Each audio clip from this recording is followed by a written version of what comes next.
बिस्मिल्लाहिर्रहमानिर्रहीम। Welcome to dream achievers by Mohammad Adnan. आज हम अगेन एक पाकिस्तान का करंट इम्पोर्टेंट इशू को डिस्कस करने लगे हैं, that is the economy of Pakistan. सबसे पहले इस टॉपिक के अंदर हम इकॉनमी को डिस्कस करेंगे, उसके बाद पाकिस्तान का era of stagnation and era of economic growth को डिस्कस करने की कोशिश करेंगे। उसके बाद हम देखेंगे कि पाकिस्तान की इकोनॉमिक ग्रोथ के अंदर जो हर्डल्स हैं वो कौन कौन सी हैं। फिर हम जो इकोनॉमिक ग्रोथ ना होने की वजह से कौन कौन से पाकिस्तान के ऐसे इंडिकेटर्स हैं जो अफेक्ट हो रहे हैं, और at the end we will see the relationship of economy with the democracy को डिस्कस करेंगे। तो हम देखते हैं, अगर हम इकोनॉमी को देखें, कोई भी टॉपिक अगर आपने उसको सही तरीके से समझना है, अगर अपनी अंडरस्टैंडिंग बिल्ड करनी है, तो उसके लिए सबसे इम्पोर्टेंट है उसकी हिस्ट्री को देखना। तो अगर हम पाकिस्तान की हिस्ट्री को देखें तो हिस्ट्री के अंदर पाकिस्तान का जो इकोनॉमिक पीरियड था फ्रॉम बर्थ या after very birth, that was not a good, because at that time Pakistan had no skilled labour, no industry, no productivity, no resources, no investment, nothing which included in economic growth, credibility।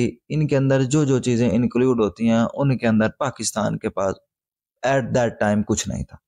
Even Pakistan के पास अपना constitution भी नहीं था, ठीक है। Economic instability उसके साथ थी, एक इनसिक्योरिटी विद फ्रॉम नेबर्स, वो एक अलग इशू था एट दैट टाइम। तो ये सारी चीजें जो हैं ये इंटर रिलेटेड विद इकोनॉमी है। जितनी भी चीज़ों की हमने डिस्कस की है, रिसोर्सेज की बात कर लें, इन्वेस्टमेंट की बात करें, आप स्किल्ड लेबर की बात करें, आप इंडस्ट्री की बात करें, आप मशीनरी की बात करें, प्रोडक्टिविटी की बात करें, इकोनॉमिक स्टेबिलिटी की बात करें, जिस मर्जी आप टॉपिक को डिस्कस, इनसिक्योरिटी की बात करें, ये सारी चीज़ें इकोनॉमी के इंटर रिलेटेड है इन सब चीज़ों के साथ, and they have directly proportional with each other. अगर आप किसी एक चीज को भी घुमाने की कोशिश करेंगे तो ऑटोमेटिकली बाकी चीजें अफेक्ट होना स्टार्ट हो जाएंगी। अच्छा, अब हम सबसे पहले इसको डिस्कस करते हैं कि after the very birth of Pakistan, Pakistan के मेजर इश्यूज क्या थे जो प्योर इकोनॉमी रिलेटेड थे। तो सबसे पहले कि पाकिस्तान के पास Pakistan had that time lack of skill labour, lack of industry, lack of finance, lack of management, lack of policies। हमारे पास कुछ भी नहीं था, ठीक है। उसके बाद अगर हम पाकिस्तान की हिस्ट्री के अंदर डिस्कस करें तो पाकिस्तान की हिस्ट्री के अंदर इरा पाकिस्तान के टोटली 6 पीरियड्स हैं डिफरेंट टाइम्स के अंदर, ठीक है, जिनमें से 3 पीरियड्स जो हैं वो इरा ऑफ इकोनॉमिक ग्रोथ के लिए जाने जाते हैं, and other 3 periods was known as economic stagnation period। अब हम देखते हैं कि इकोनॉमिक ग्रोथ के पाकिस्तान के पीरियड्स कौन कौन से हैं। तो पाकिस्तान की जो इकोनॉमिक ग्रोथ के पीरियड्स हैं ना, अगर आप हिस्ट्री को उठा के देख लें तो वो सारे के सारे आपको अथॉरिटेरियन पीरियड्स के अंदर नजर आएंगे। जितनी भी इकोनॉमिक ग्रोथ है, वो जितनी भी आपकी प्रोडक्टिविटी है उसको देख लें, ह्यूमन डेवलपमेंट देख लें, आप अपनी जीडीपी ग्रॉस डोमेस्टिक प्रोडक्ट को देख लें, तो जो ये सारी चीज़ें आपको अथॉरिटेरियन पीरियड्स के अंदर ही नजर आएंगी। और जो भी स्टेगनेशन के पीरियड होंगे वो सारे आपको पॉलिटिकल पीरियड या डेमोक्रेटिक पीरियड्स के अंदर नजर आएंगे। बाद में हमको उसको देखते भी हैं, देखेंगे कि पॉलिटिकल इरा स्टेगनेशन के इरा क्यों रहे हैं, ठीक है। तो सबसे पहले अगर आप देखें तो रैपिड ग्रोथ का पीरियड देखें तो उसमें 1960 टू 1970, ठीक है, आप देखें that is the era of Ayub Khan and Yahya Khan sahab 1969। उसके बाद 1979 to 1989, that was the era of Ziaul Haq, again an authoritarian period. Third period is 2003 to 2009, that was also the era of Musharraf Saab. He was also a dictator and has authoritarian period.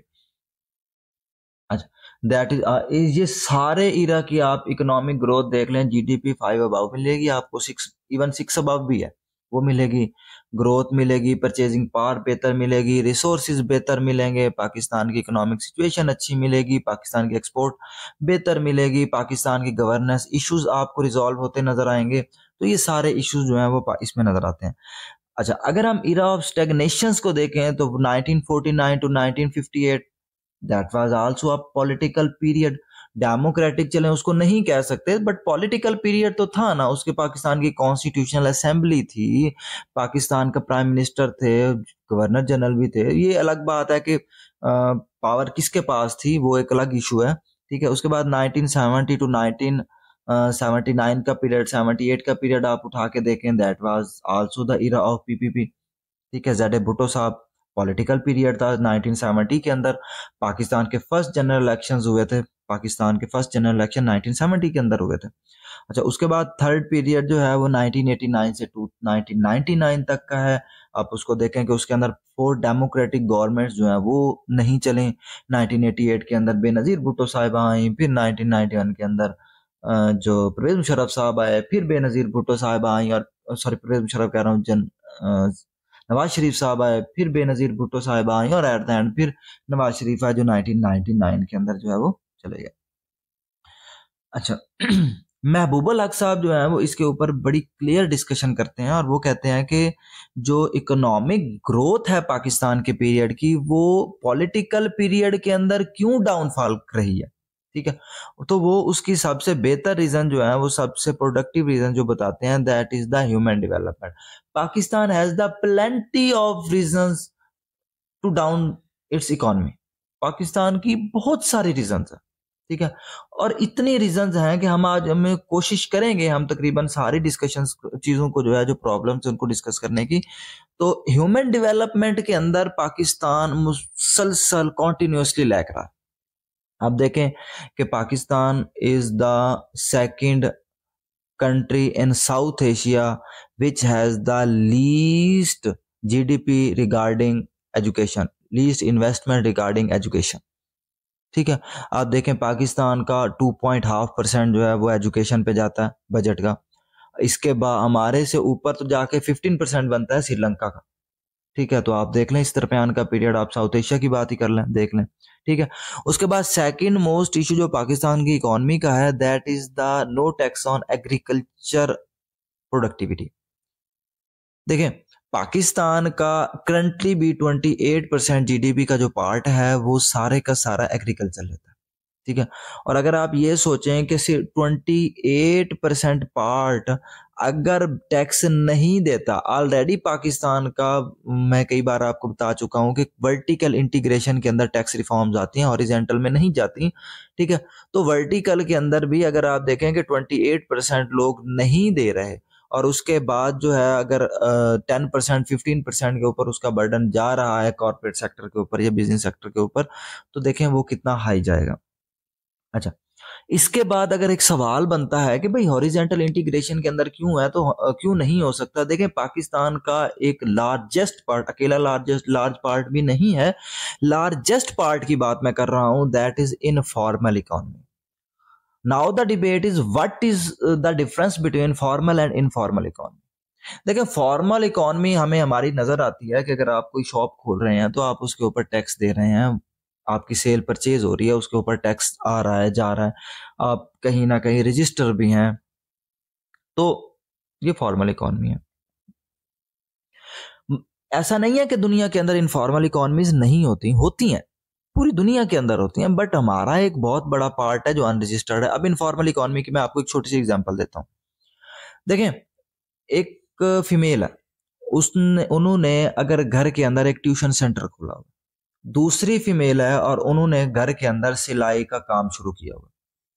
अब देखें ये दोनों females जो है वो पाकिस्तान से benefit तो ले रही हैं, ठीक है। पाकिस्तान से मतलब जो लोग हैं वो पाकिस्तान के ही हैं ना, मतलब पाकिस्तान की स्टेट से ये बेनिफिट जनरेट कर रही हैं, अपना रेवेन्यू ले रही हैं, बट ये रेवेन्यू स्टेट को तो कहीं नहीं जा रहा। आप चीजें परचेज करते हैं, एक सवाल आता है कि अगर फॉर एग्जांपल एक बंद उसी रेवेन्यू से आपने कोई बेवरेज आइटम जो है वो परचेज किया जाके, तो उसके ऊपर आप परचेजिंग के ऊपर टैक्स दे रहे हैं, बट जो आप रेवेन्यू जनरेट कर रहे हैं उसके ऊपर तो आप कोई टैक्स नहीं दे रहे। इस तरह पाकिस्तान के अंदर एक बहुत बड़ा हिस्सा है जो इनफॉर्मल इकोनॉमी के ऊपर बेस करता है, और ये इनफॉर्मल इकोनॉमी जो है ये पाकिस्तान की एक इकोनॉमी का एक बहुत बड़ा इशू है। ठीक है, उसके बाद नेक्स्ट पार्ट, जैसे हमने डेमोक्रेसी एंड ओलिगार्ची डिस्कस करने लगे हैं, इसके एट द एंड हम डिस्कस करेंगे the relationship of economy with democracy. But Pakistan की इशू ये है कि पाकिस्तान का जो पॉलिटिकल पीरियड रहा है वो डेमोक्रेटिक भी नहीं रहा। देखिए, अगर कंप्लीट डेमोक्रेटिक पीरियड होगा तो उसके अंदर कॉन्टिन्यूएशन इन पॉलिसीज आती है, कंसिस्टेंसी इन गवर्नमेंट आती है, बहुत सारी चीजें हैं जिनके अंदर कॉन्टिन्यूएसी आती है। बट पाकिस्तान का जो पॉलिटिकल पीरियड रहा है वो पॉलिटिकल पीरियड भी कंप्लीटली डेमोक्रेटिक नहीं था, उसके अंदर डिफरेंट एलिट्स की चीजें रही हैं। ठीक है, जिसे उर्फे आम में हम माफिया का वर्ड देते हैं, जो आपको 2018 वाली गवर्नमेंट के अंदर नजर आता होगा ये वर्ड, चीनी माफिया।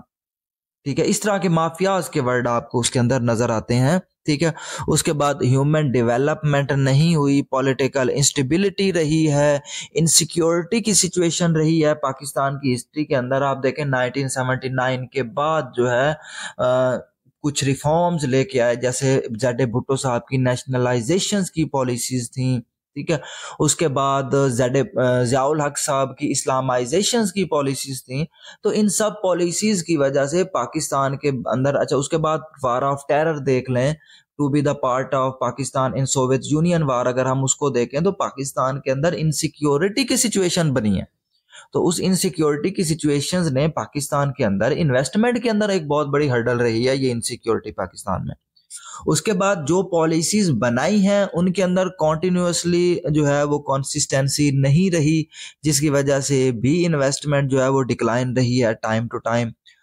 उसके बाद पॉपुलेशन ग्रोथ या population explosion is also a big hurdle, largest hurdles में शुमार होती हैं जो पाकिस्तान का इशू है। देखें, अगर आप आर्टिकल पढ़ें तो आर्टिकल के अंदर डिफरेंट लोगों ने ये बात की है कि अगर हम पाकिस्तान के सारे इश्यूज को कंबाइन करें, उन कंबाइन इश्यूज को अगर अरेंज करें और उस अरेंजमेंट के अंदर पाकिस्तान का अगर नंबर 1 इशू अरेंज किया जाए, दैट इज द पॉपुलेशन। क्योंकि पॉपुलेशन जितनी इंक्रीज होती जाएगी उस स्टेट के जो रिसोर्सेज हैं वो उतने डिवाइड होते जाएंगे, और जितने डिवाइड होते जाएंगे पर पर्सन वो रिसोर्सेज उतने कम होते जाएंगे। पाकिस्तान की रिसोर्सेज आप देख लें, ये पाकिस्तान की जो पॉपुलेशन एक्सप्लोजन है ये बहुत सारी चीजों पे डिपेंड करती है। वाटर के रिसोर्सेज हैं, परचेजिंग के रिसोर्सेज हैं, पाकिस्तान के नेचुरल रिसोर्सेज हैं, हर तरह के रिसोर्सेज के ऊपर जो है ये पॉपुलेशन एक बहुत बड़ा इम्पैक्ट है पाकिस्तान का। ठीक है, अच्छा उसके बाद हम देखें तो हमारे जो lack of unification on policies among the 3 tiers of the government like executive, judiciary and legislatures, इन तीनों के अंदर जो नॉन यूनिफिकेशन रही है पॉलिसीज के ऊपर, वो एक अलग पाकिस्तान की इकोनॉमी का एक कॉन्टिन्यूसली इशू चल रहा है।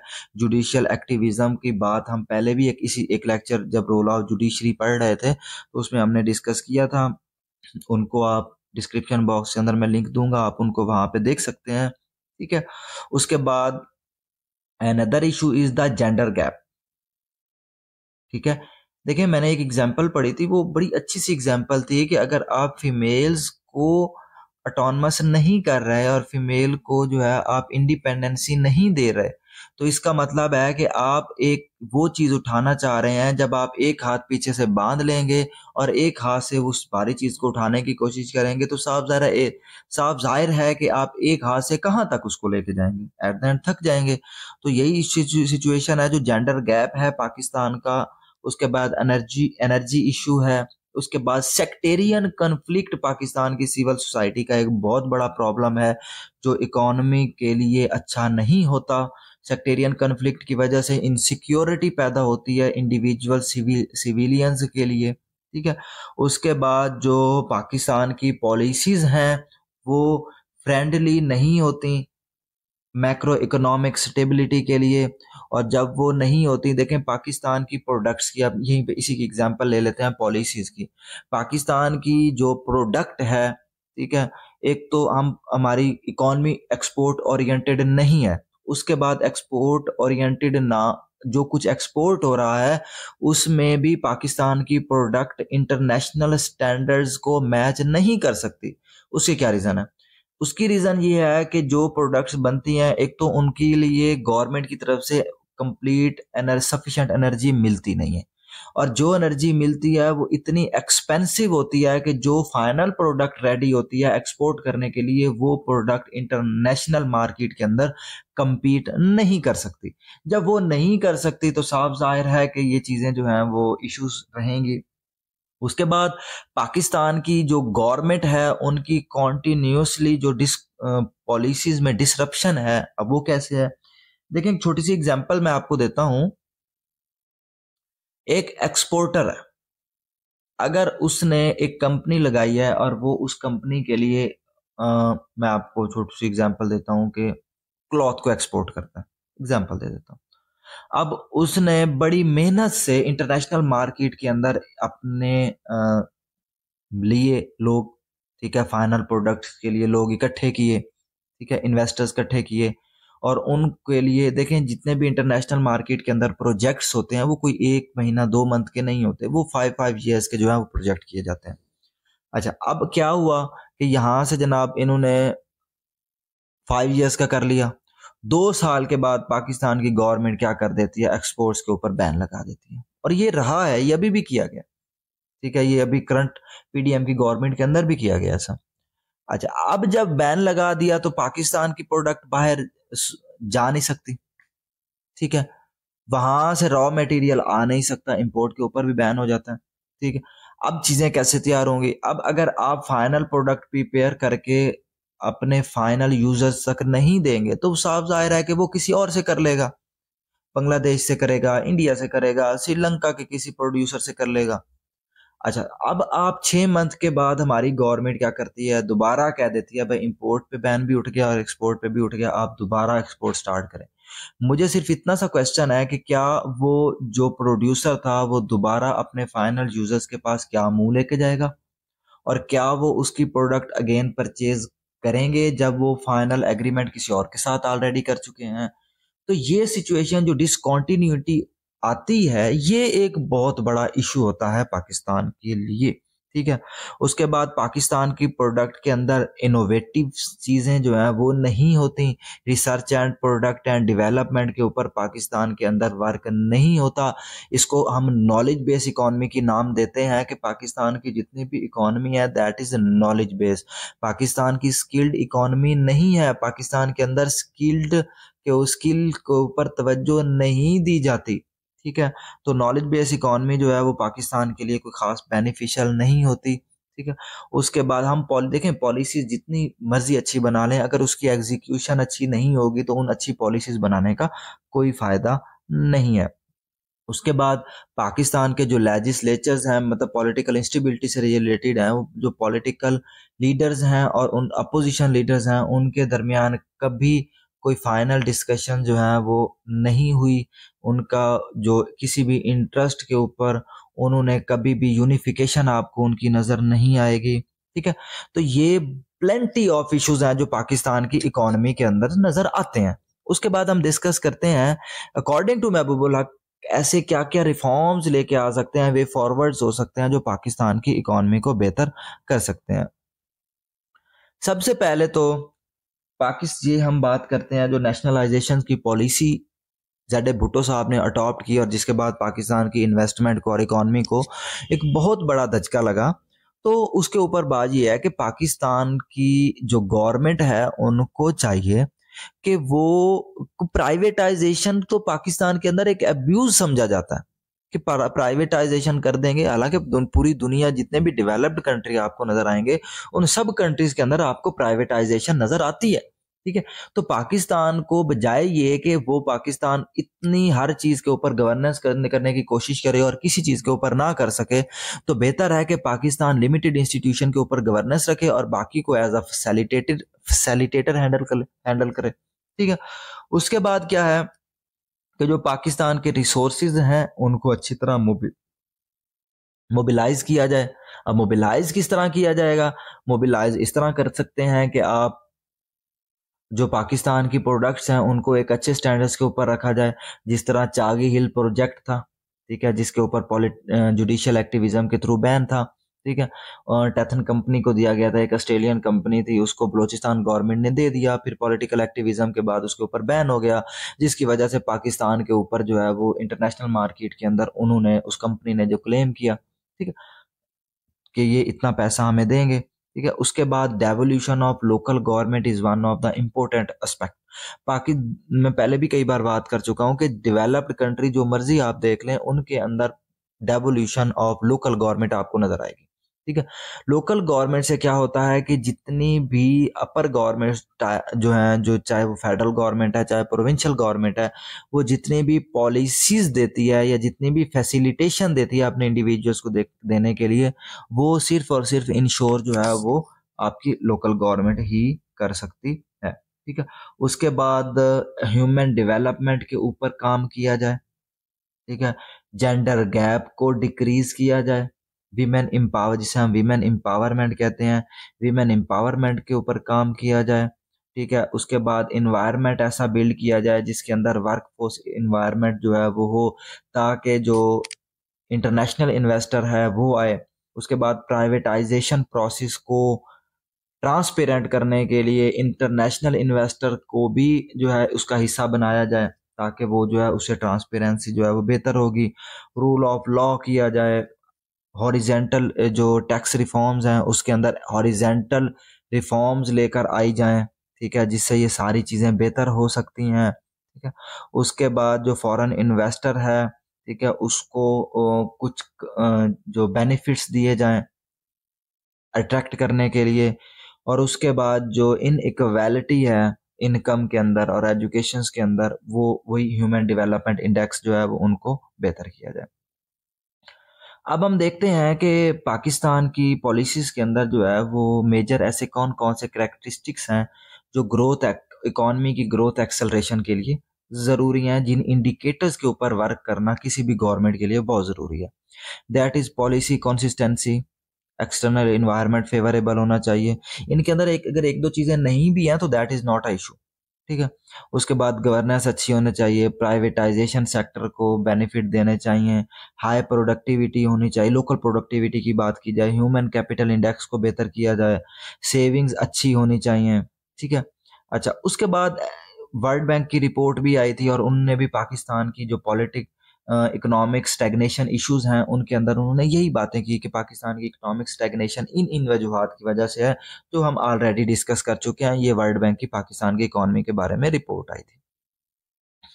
अच्छा, उसके बाद हम डिस्कस करते हैं कि पाकिस्तान की जो इकोनॉमी है उनका डेमोक्रेसी के साथ क्या है लिंक है। देखें, स्ट्रॉन्ग डेमोक्रेसी जो है वो एक बहुत इंपॉर्टेंट एस्पेक्ट है किसी भी इकोनॉमिक कंट्री की, स्टेट की इकोनॉमिक स्टेबिलिटी का। अब वो कैसे है कि जो डेमोक्रेसी है वो क्या क्या लेके आते हैं। देखिए, डेमोक्रेसी के साथ क्या आता है, डेमोक्रेसी जब स्ट्रेंथन होती है तो एक सिंगल सिटीजन को अप्रोच मिलती है पॉलिसी मेकर्स तक, जिससे पार्टिसिपेशन बिल्डअप होती है, फ्रीडम ऑफ स्पीच मिलती है, जिससे आपकी ट्रांसपेरेंसी बिल्डअप होती है, रूल ऑफ लॉ स्ट्रेंथन हो जाता है। बहुत सारी ऐसी चीजें हैं जो डेमोक्रेसी से बेनिफिट लिए जा सकते हैं। तो हम देखते हैं इकोनॉमिक फ्रूट्स ऑफ डेमोक्रेसी क्या है। तो डेवलपमेंट और सस्टेनेबल इकोनॉमिक ग्रोथ के लिए ज़रूरी है। इंटरनेशनल मार्केट के अंदर भी वो कंट्री जिनकी डेमोक्रेसी स्ट्रांग होती है उनके साथ रिलेशनशिप ज़्यादा जल्दी कर लिए जाते हैं, बेहतर कर लिए जाते हैं, ठीक है। उसके बाद क्या होता है कि जो जहाँ डेमोक्रेसी होती है वहाँ पार्टिसिपेशन जो है और रूल ऑफ लॉ स्ट्रांग होता है, जिसकी वजह से एवरी टाइप ऑफ पीपल, जो किसी भी एथनिसिटी का हो सकता है, किसी रिलीजियस ग्रुप्स का हो सकता है, वो सारे सेफ फील करते हैं, और जब वो सेफ फील करते हैं तो वो उस कंट्री के अंदर रहना बेहतर समझते हैं, जिसकी वजह से वो कंट्री स्ट्रांग होता है। ठीक है, उसके बाद जो जहाँ डेमोक्रेसी स्ट्रांग होती है वहाँ पे जो नेबर्स होते हैं उनके साथ रिलेशनशिप बहुत अच्छे होते हैं। उसकी वजह से जो सिक्योरिटी की सिचुएशन जो होती है वो फेस नहीं करनी पड़ती, और जितने भी इन्वेस्टर्स हैं वो फ्री एंड फेयर जो है वो करते हैं। जैसे आप यूरोपियन यूनियन की एग्जांपल दे लें, यूरोपियन यूनियन ने क्या किया, एक दूसरे को अपने कंट्रीज तक एक्सेस दी हुई है, नेबर्स के रिलेशंस अच्छे हैं। जब एक्सेस मिल जाती है तो क्या होती है, सिक्योरिटी मिलती है, और उसकी वजह से इकोनॉमिक बिल्डअप बेहतर होता है। पाकिस्तान के अंदर कौन कौन सी रीजंस हैं जिसकी वजह से पाकिस्तान की जो डेमोक्रेसी है वो नहीं फेलियर रही है हिस्ट्री के अंदर? ठीक है, देखें पाकि उसकी हम सिविल मिलिट्री रिलेशनशिप्स के अंदर जो है वो पहले भी बात कर चुके हैं कि उसके अंदर जो है majority of issue that is from civilian government के time to time favouritism, nepotism, उसकी वजह से फिर एक दूसरे से जो है वो जो पार्लियामेंट्री फ्लोर है वो यूज़ नहीं किया जाता अपनी डिस्कशंस के लिए। अपोजिशन और करंट गवर्नमेंट के अंदर हमेशा कन्फ्लिक्ट रह जाता है। इसकी वजह इन सारी वजूहत की वजह से क्या हो जाता है, जो पार्लियामेंट्री प्रोसेस होता है वो वीक हो जाता है, और पॉलिटिकल पार्टी जो है टाइम टू टाइम जो है वो अपनी अथॉरिटी जो है वो उतनी नहीं रख सकती, जिसकी वजह से जो सिविलियंस हैं वो उन्हें पसंद नहीं करते, और डेमोक्रेसी क्या जो वीक हो जाती है। उसके बाद जो हमारे पॉलिटिकल इंस्टीट्यूशंस हैं वो टाइम कॉन्टीन्यूसली जो है वो पॉलिटिसाइज रहे हैं। उन पॉलिटिसाइज होने की वजह से जो उनकी पॉलिसीज जो हैं, जो उनकी प्रोग्रेस जो है वो हमेशा अंडरमाइन रही है। ठीक है, और वो अपना काम बेहतर तरीके से नहीं कर सके। वो भी एक हमारी पाकिस्तान के अंदर डेमोक्रेसी की एक सबसे बड़ी वजह है। उसके अलावा पाकिस्तान की डेमोक्रेसी की ना होने की बहुत सारी वजूहात हैं जो हम पहले भी डिस्कस कर चुके हैं, दैट इज़ कि पाकिस्तान की सिविल सोसाइटी बहुत ज़्यादा बिल्डअप में नहीं है। ठीक है, और उसके बाद ह्यूमन डेवलपमेंट इंडेक्स बेहतर नहीं है। फिर अथॉरिटेरियन गवर्नमेंट्स के अंदर इकोनॉमिक बेनिफिट्स ज़्यादा अच्छे रहे हैं, हमने पहले डिस्कस की ग्रोथ ऑफ इकोनॉमिक पीरियड्स के अंदर, तो वो बेहतर रही है, जिसकी वजह से लोग उसको ज़्यादा पसंद करते हैं। कॉन्टिन्यूएशन ऑफ पॉलिसीज़ नहीं होती, गवर्नेंस नहीं होती। ये सारी पाकिस्तान की एक हिस्टोरिकल रीजंस हैं जो अभी तक कॉन्टिन्यूसली जो है एग्जिस्ट कर रही हैं।